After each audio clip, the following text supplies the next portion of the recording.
के सहाली बरकी बावाली कनखी से बान मारेली हंसेली तो कमाल लागेली।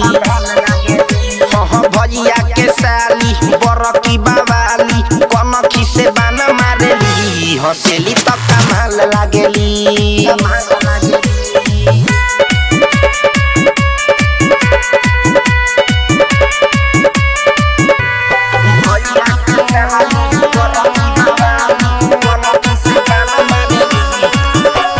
जब से देखले बानी मनवाना बाबस में गजब कमानी बा मखमल जवानी बा देखिले कबे से।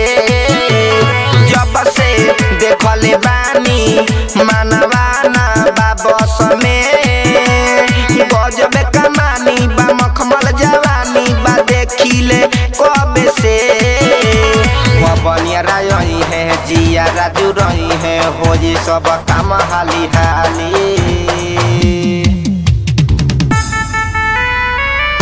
लगा के उठा लाली लगा के उठा लाली भैया के सहाली बरकी बावाली कनखी से बान मारेली हंसेली तो कमाल लागेली।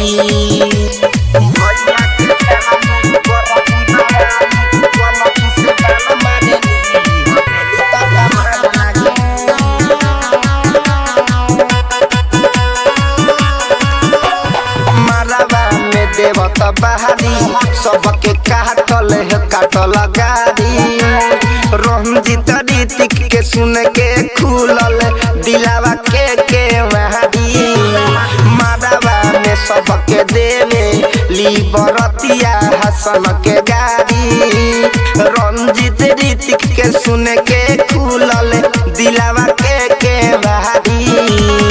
मजित राजन से लेवतारी माजा खियावतारी दूधावा के छाली।